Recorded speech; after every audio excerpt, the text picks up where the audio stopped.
Winter did not arrive quietly in the Absarokas. It kicked the door right off its hinges. Amos needed a housekeeper, someone to boil oats and scrub cast iron while he trapped marten. He rode down with prime pelts and a gold eagle, returning instead with a shivering Polish immigrant girl. The wind off the high ridge carried the scent of crushed pine needles and coming snow. Amos Rutledge felt it in the dull ache of his left collarbone, an old break that always predicted the weather better than the sky. He stood on the porch of his cabin, a crude box of notched lodgepole logs sitting stubbornly at 8,000 feet, and watched the gray front swallowing the valley below. He was a man carved down to the bone by isolation. His face was weathered into the texture of cured saddle leather, his eyes pale and guarded under the brim of a slouch hat, stained with sweat and wood smoke. He did not harbor romantic notions about the wilderness. The mountain was not his friend, and it was not his enemy. It was simply a heavy, indifferent thing that would kill him the moment he stopped paying attention. This winter was going to be a deep one. He could tell by the way the elk had moved down early, leaving the high meadows bare. Amos made his living on the trap line, running a 60-mile circuit that took 3 days of grueling, knee-deep slogging to complete. The math of his survival was getting harder. He was 42 years old. When he returned to a freezing cabin after 3 days in the snow, it took 2 hours to get the stove hot enough to stop his hands from shaking. 2 hours where hypothermia sat in the corner of the room waiting. He didn't need a wife. He didn't want a companion. He needed someone to keep the fire from dying, someone to boil the beans, sweep out the ash, and patch the gun canvas. A laborer, a housekeeper. Amos saddled his mule, packed 3 dozen prime beaver and marten pelts into the panniers, and started the steep descent toward the settlement of Oblock's Crossing. The town was a miserable collection of unpainted clapboard buildings huddled in the mud, populated by men who had missed the gold rushes and settled for cutting timber. It smelled of wet sawdust, spilled kerosene, and the raw alcohol they served at the assayer's tent. He tied the mule at Tolliver's Mercantile. The air inside the store was thick with pipe smoke and the smell of salted pork. Amos dropped his bundles on the counter. Tolliver, a heavy-set man with a perpetual sweat on his brow, thumbed through the pelts. "Good winter coat on these. I can give you $30, Amos. Or 20 in store credit. 10 in eagle coin. The rest in flour, coffee, and salt," Amos said, his voice a low, raspy drawl from weeks of disuse. "And I need a housekeeper." Tolliver paused, his hands resting on the furs. He looked up, squinting through the gloom of the store. "You? A housekeeper? Nobody's going up that mountain with you, Amos. Not unless you plan on chaining them to the stove. I need the fire kept. Pay is room, board, and a cut of the spring trapping money." Tolliver wiped his mouth with the back of his hand, a slow, calculating gleam appearing in his eye. He tilted his head toward the back of the store, where the shadows were deepest. "I don't have a housekeeper. But I got a problem. You might be able to solve it." Amos followed his gaze. Near the stacks of feed sacks, a girl was kneeling on the floorboards, sweeping up spilled oats with a frayed broom. She wore a thin wool coat that was 2 sizes too big. The cuffs rolled back to reveal pale, bony wrists. Her hair was pulled into a tight, severe braid. She worked methodically, scraping the dust into a tin pan, her face entirely hidden by the angle of her work. "Who is she?" Amos asked, not lowering his voice. "Polish," Tolliver said. "Came in on the rail spur 2 weeks ago with her father. Wanted to buy a piece of scrub land down by the river. Old man caught cholera before they even unhitched the wagon. Died 3 days later. I had to pay the gravedigger to put him in the dirt.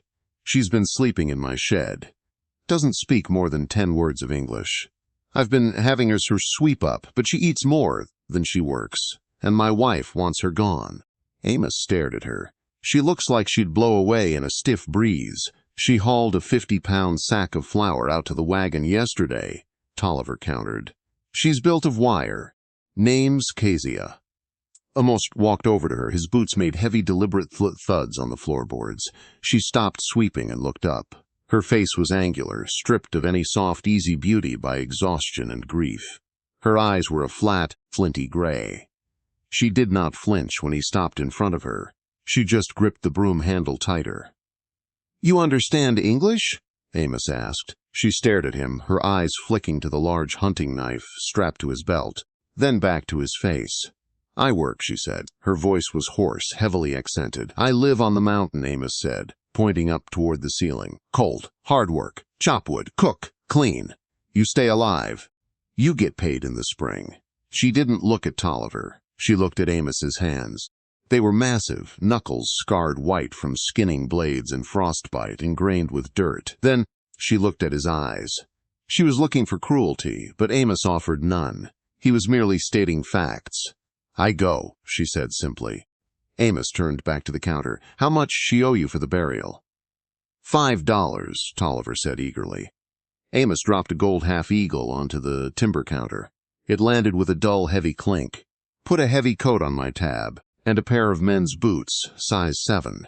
If she's coming up the mountain, I'm not carrying her when her toes freeze off." The ascent took 6 hours. The trail was nothing more than a deer path widened by years of Amos's mules, cutting through dense stands of black timber and crossing scree slopes that dropped off into dizzying ravines. Amos rode point, leading the pack mule. Cassia walked behind.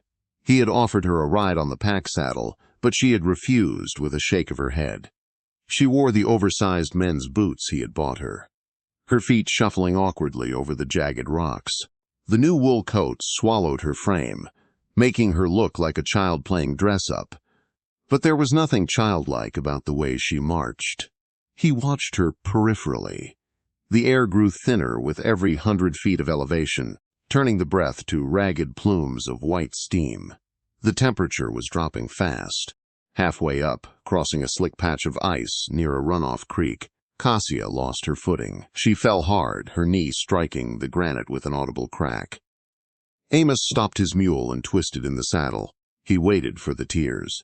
He waited for the inevitable complaint, the realization that she had made a terrible mistake. Cassia sat in the dirt for 5 seconds. She looked at her scraped palm, wiped it on her coat, pushed herself up, and took a breath. She looked at Amos, her face a blank mask of determination, and nodded once. Amos clicked his tongue, and the mules moved on. He didn't offer a hand. She wouldn't have taken it anyway. They breached the tree line, just as the sun dipped behind the jagged peaks, casting the valley below into deep purple shadow. The cabin sat in a small clearing, backed up against a sheer rock wall that blocked the prevailing north winds. It was a bleak, functional structure. A lean-to shed for the mules was attached to the left side, stacked to the roof with split cordwood. Amos swung down from the saddle and began unbuckling the latigos. Cassia stood in the clearing, staring at the vast, terrifying expanse of the wilderness around them. There were no lights in the distance, no sound of trains, no barking dogs, just the wind howling through the spruce, a sound like a distant ocean tearing itself apart. "Get inside," Amos said, tossing her a heavy iron key. Stoves on the right, matches in the tin box on the table. She caught the key and pushed open the heavy plank door. The inside of the cabin was dark and freezing. It smelled of pitch pine, old tallow, and the sharp, metallic tang of unwashed traps.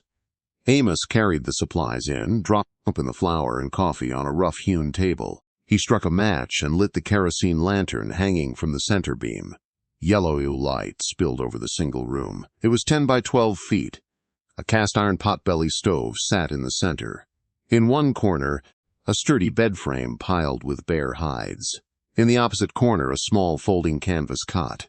"That's yours," Amos said, pointing to the cot. He walked to the stove, opened the iron door, and stuffed a handful of dried moss and kindling inside. He struck a match, waited for the flame to catch, and laid a piece of split pine over it.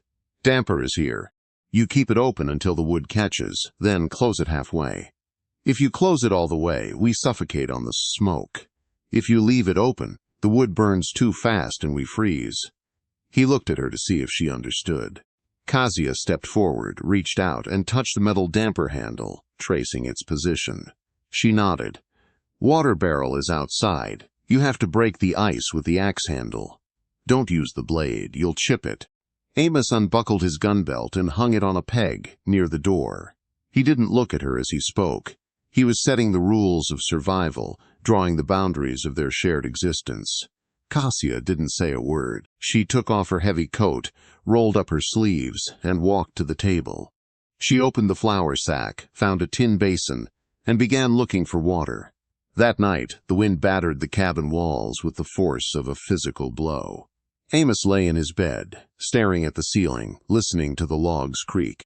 Across the room, bathed in the faint orange glow escaping the seams of the stove door, Cassia lay on her cot. She was perfectly still, but Amos knew she wasn't sleeping. The distance between them was only 8 feet, but it might as well have been an ocean. They were two strangers locked in a wooden box, surrounded by a winter that wanted them dead. He listened to her breathing, shallow, measured. He wondered what she was thinking about. Her father in the frozen mud down in Oblak's Crossing? The country she had left behind? Amos rolled over, pulling the heavy hide over his shoulder.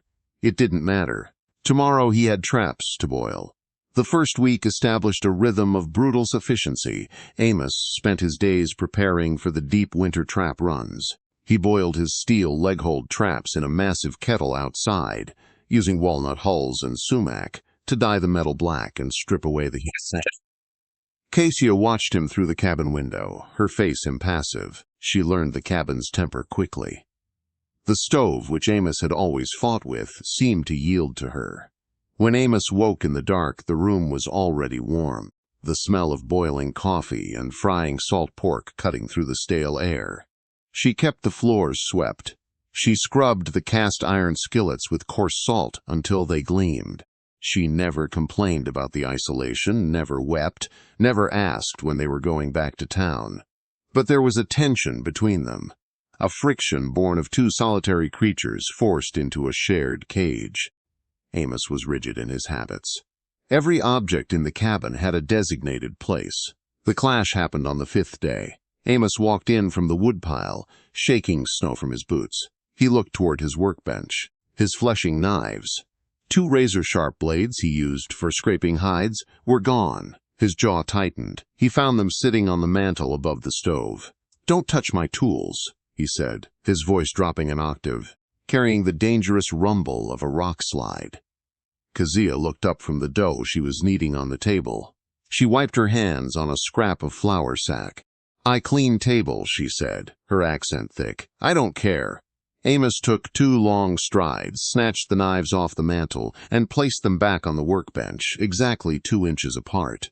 "My gear stays where I put it. If I need a blade in the dark, I need to know where it is. You move things, people get hurt." Cassia squared her shoulders. She was half his size, a fragile-looking thing covered in flour, but she didn't step back. Her gray eyes narrowed. She fired back a rapid string of Polish, her voice sharp and defiant. Amos didn't need to speak the language to understand the tone. "I live here too. I am not a dog to be barked at." She finished her tirade, pointed a flour-dusted finger at the clean table, then at the dirty workbench, and crossed her arms. Amos stared at her. For the first time in a decade, he was entirely unsure of what to do. The men he usually dealt with would have drawn a gun or thrown a punch over such a tone.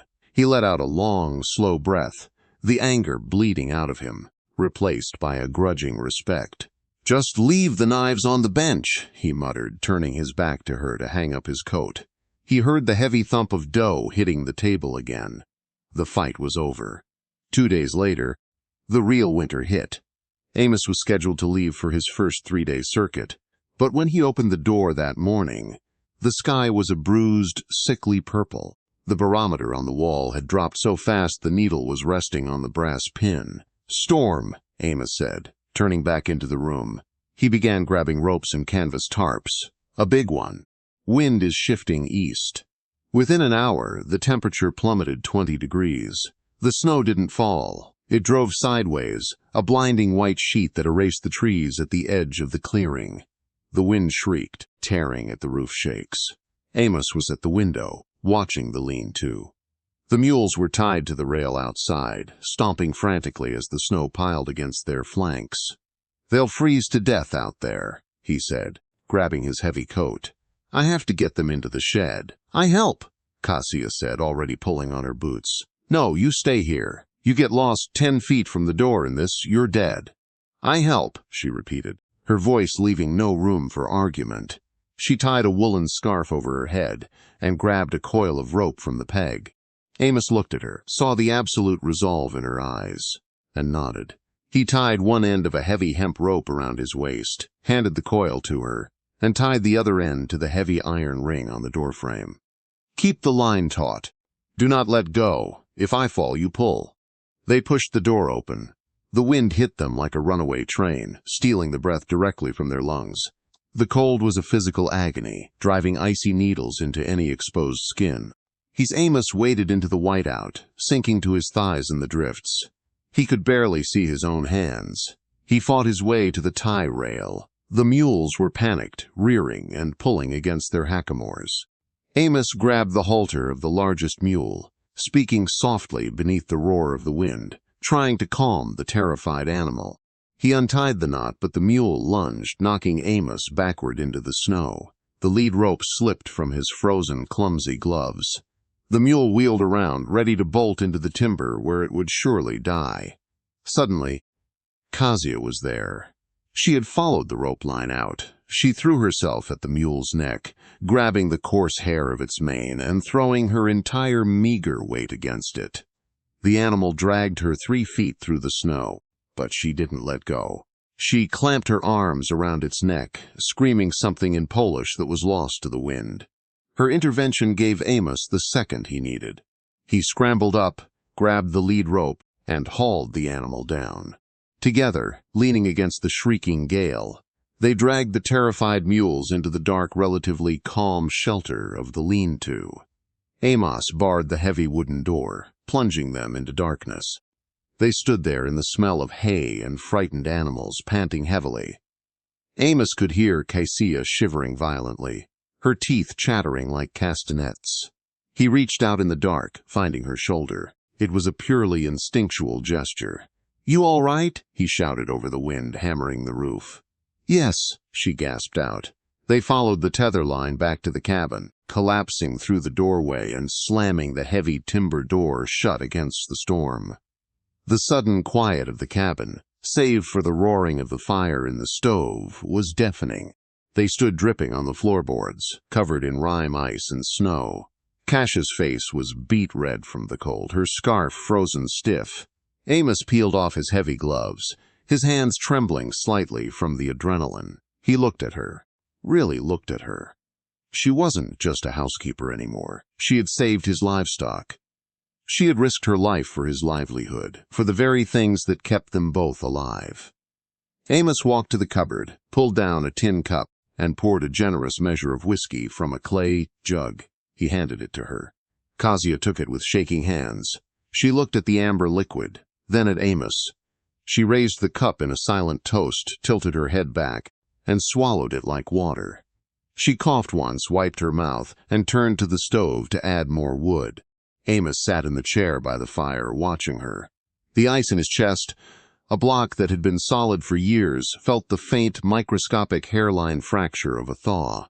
Is there a certain kind of warmth you only find when the cold outside is deep enough to kill you? If this story struck a spark for you, add your log to our fire. Hit the like button, subscribe to the channel, and share this with someone who knows the value of quiet endurance.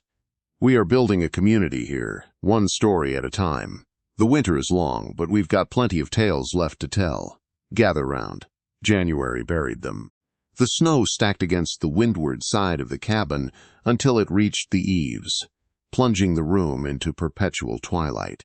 They lived by the yellow glow of the kerosene lantern and the dull orange seam of the stove. The world outside ceased to be a landscape. It was a hostile vacuum of howling white. Amos ran the trap line. He had to. The pelts were thickest now, the fur dense and prime. He would leave before dawn, strapping on ashwood snowshoes, dragging a small sled laden with bait, traps, and his rifle. He would be gone for 3 days, sleeping in crude, freezing snow caves he had dug out years prior. Kasia remained. She kept the mules alive. She split the cured lodgepole, swinging the heavy maul with a rhythmic, mechanical precision that belied her frail appearance. She checked the 3 traps Amos had set near the creek for mink. When Amos returned from his circuits, he looked less like a man and more like a ghost carved from ice. His beard would be a solid block of frozen breath. Kasia would have the coffee boiling and the stew hot. They barely spoke. They didn't need to. The mechanics of survival had synchronized their movements. Amos would strip off his frozen wool, drop the staircases on the tarp in the corner, and sit by the stove, his eyes hollow. Kasia would hand him a tin cup. He would take it. Their fingers never brushed, but the exchange carried the weight of a sacrament. It broke apart in the 2nd week of February. Amos was 2 days overdue. The sky was the color of bruised iron. Kasia paced the floorboards. She checked the stove. She checked the window. She checked the rifle resting on the pegs by the door. Just past noon, the mules began to kick the walls of the lean-to. Kasia pulled on her coat, took the rifle, and pushed the heavy door open. Amos was crawling across the clearing. He didn't have the sled. He didn't have his snowshoes. He was dragging his right leg, leaving a smeared, dark trench in the snow behind him.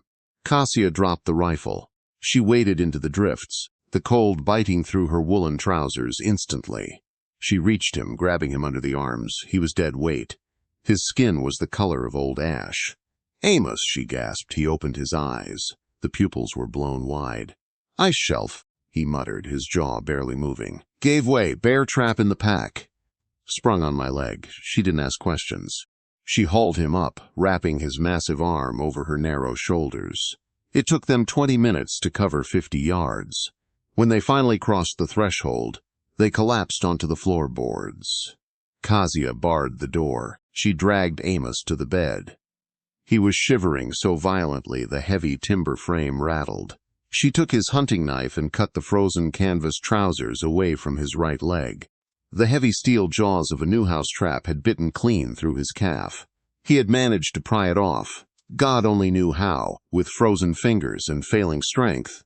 But the damage was catastrophic. The flesh was mangled, a deep, ragged puncture that was already weeping a foul, yellowish fluid. The edges of the wound were black with frostbite. "Carbolic," Amos wheezed, his eyes rolling back. "Shelf. Boil water." Kasia moved. She stoked the fire until the iron belly of the stove glowed dull red. She boiled snow in the heavy kettle. She found the brown glass bottle of carbolic acid on the top shelf. She tore a clean flour sack into strips. When she brought the boiling water and the acid to the bed, Amos was delirious. He was thrashing, muttering to people long dead. Kasia poured a measure of the raw acid directly into the boiling water. The chemical stench filled the small cabin, sharp and chemical. She took a wooden spoon, placed it between Amos's teeth, and clamped her hand down on his forehead. She poured the scalding, acidic mixture straight into the open wound. Amos arched his back. A guttural, tearing sound ripped from his throat, muffled by the wood between his teeth. He grabbed Kasia's forearm, his thick, calloused fingers digging into her flesh hard enough to leave deep purple bruises. She did not pull away. She held him down, her face inches from his, pouring the rest of the mixture until the wound was flushed clean. Then she packed it with clean rags, bound it tight, and piled every hide, every blanket, every piece of spare canvas they owned on top of him. For 3 days, the fever burned him from the inside out. Kasia did not sleep. She sat in the wooden chair beside the bed. She dripped water past his cracked lips. She changed the bloody dressings. She kept the fire roaring. When he thrashed in the grip of nightmares, swinging his massive fists at invisible phantoms, she simply laid her upper body across his chest, pinning him with sheer, stubborn gravity until the fit passed. On the 4th morning, the cabin was silent. Amos opened his eyes. The fever had broken. He felt hollowed out, weak as a newborn calf, but his mind was clear. He turned his head. Kasia was asleep in the chair. Her head was tipped back against the wall, her mouth slightly open. There were deep, bruised shadows under her eyes. Her hands rested in her lap, stained with his blood and the black grease of the stove. Amos looked at the tightly wrapped bandage on his leg. He looked at the neatly stacked woodpile. He looked at the steaming pot of broth simmering on the stove. He realized, with a quiet, undeniable clarity that he was alive entirely because of the fragile Polish girl from the mercantile. He owed her his life. More than that, he realized he liked the sound of her breathing in the quiet cabin. The silence of the mountain had always been a solitary thing. Now it was shared. He didn't say thank you. The words felt too small, too cheap. Instead, he reached out, his heavy hand trembling slightly from weakness, and pulled the edge of a bear hide over her sleeping shoulders. April broke the mountain's grip. The thaw came fast and loud. The ice in the high creeks cracked like rifle fire, and the runoff swelled the rivers into raging, muddy torrents. Patches of brown sodden earth appeared in the clearing. Amos's leg healed into a thick, knotted scar. He walked with a heavy limp, favoring the right side, but he walked. Together they had skinned, fleshed, and stretched over 100 pelts. It was the best winter yield Amos had seen in 10 years. They loaded the mules on a crisp, bright morning. The air smelled of wet pine and damp earth. Cassia wore her oversized coat, though the weather didn't demand it. She moved quietly, packing her small bundle of belongings. The canvas cot was folded. Amos watched her tighten a diamond hitch over the panniers. The contract was up. The winter was over. She had kept the fire. She had kept him alive. Now they were going down the mountain. The descent was slow. The trail was slick with mud. When they finally broke through the timberline and saw the settlement of Oblok's Crossing, it looked exactly as miserable as it had in November. A scar of mud and unpainted wood against the greening valley. They tied up in front of Tolliver's mercantile. Tolliver was standing on the porch, smoking a thin cigar. He stopped puffing when he saw them. He looked at Amos's limp, then at Cassia, who looked leaner, harder, and entirely unbroken. "Well, I'll be damned," Tolliver said. "You survived him, girl." Cassia didn't look at Tolliver. She walked past him into the store. Amos dragged the heavy bundles of fur onto the counter. He didn't bargain. He demanded top market price. And Tolliver, looking at the prime quality of the winter coats, didn't argue. He opened the heavy iron safe in the back and counted out $240 in gold double eagles. Amos took the heavy leather pouch. He walked over to where Cassia was standing near the front window, looking out at the muddy street. He held out his hand.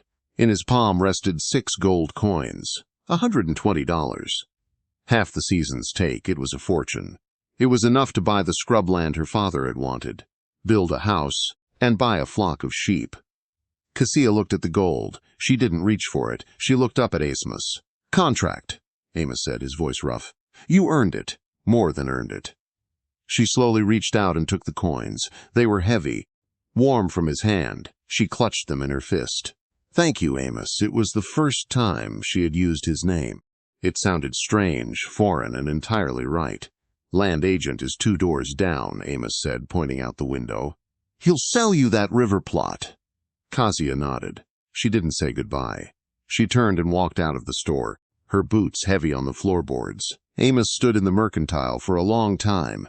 He bought his flour. He bought his coffee. He bought salt. He loaded the mules. Tolliver watched him, chewing on his cigar. "She's a tough one," Tolliver said. "You gonna find another housekeeper next winter?" Amos didn't answer. He mounted his mule, wincing as his scarred leg stretched against the stirrup, and turned back toward the mountain trail. He rode for an hour. The valley floor dropped away. The air grew cooler, cleaner. He should have felt relief. He had his supplies. He had money in his pocket. And he had his mountain back. But as he looked at the empty trail ahead, the silence settled over him differently. It wasn't the comfortable, familiar quiet he had known his whole life. It was a hollow, ringing emptiness. He thought about the cabin. He thought about the cold stove. He thought about the chair beside the bed where she had sat for 3 days, fighting death for a man she barely knew. He stopped the mule. Amos sat in the saddle, the pines sighing in the spring wind. He cursed softly, a singular ragged sound. He yanked the reins hard, turning the mule around on the narrow trail, kicking it into a dangerous trot back down the slick mud. He found her at the land agent's office. She was standing on the boardwalk outside, staring at a piece of heavy parchment paper in her hand. The deed. She had bought the land. Amos pulled the mule up short, the hooves splashing mud onto the boardwalk. He didn't dismount. He looked down at her. She looked up at him, her gray eyes widening in surprise. Amos didn't know how to speak softly. He didn't know how to beg. He only knew facts, and he laid them out plain. "Cabin is cold," he said, his voice loud enough to carry over the street noise. "I don't cook worth a damn, and I bought a new stove from Tolliver. Cast, iron, 6 burners, too big for one person to run." Cassia stared at him. She looked at the deed in her hand.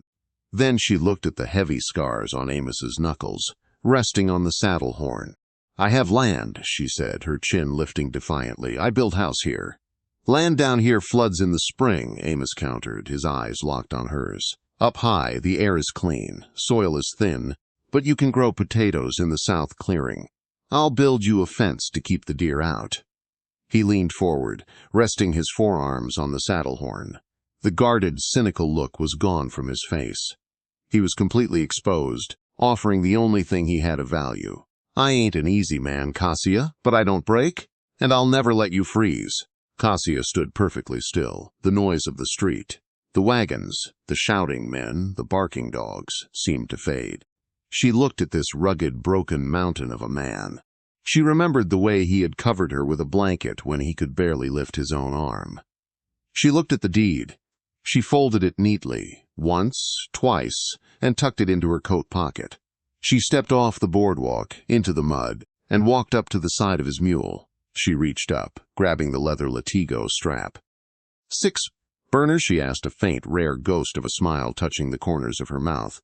6, Amos confirmed. "I need new boots," she said. Amos reached down, offering his massive, scarred hand.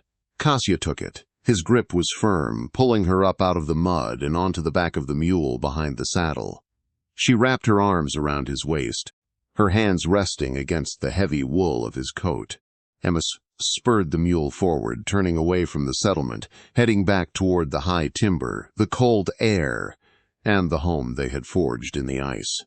There is a certain kind of warmth you only find when the cold outside is deep enough to kill you. If this story struck a spark for you, add your log to our fire. Hit the like button, subscribe to the channel, and share this with someone who knows the value of quiet endurance. We are building a community here, one story at a time. The winter is long, but we've got plenty of tales left to tell. Gather round. Hi, my name's Robert Bowen, the owner and manager of Rugged Heartman. After watching the video, The Mountain Man Only Wanted a Housekeeper for Winter, the Polish girl changed his entire life, I'd really like to know what you think. How did this story make you feel? What stayed with me most was how a simple arrangement between 2 people slowly became something much deeper through kindness, trust, and everyday moments. It's a reminder that we don't always recognize the people who can change our lives until we take the time to truly know them. Sometimes, the greatest changes begin with the smallest acts of care. Have you ever met someone who completely changed your perspective when you least expected it? And if you were in the mountain man's place, do you think you would have made the same choices? Maybe this story is a good reminder to be a little more open to the people who cross our path and not judge them too quickly. If this story meant something to you, I'd love to hear your thoughts in the comments. And if you enjoy stories like this, feel free to like the video and subscribe so we can share more together.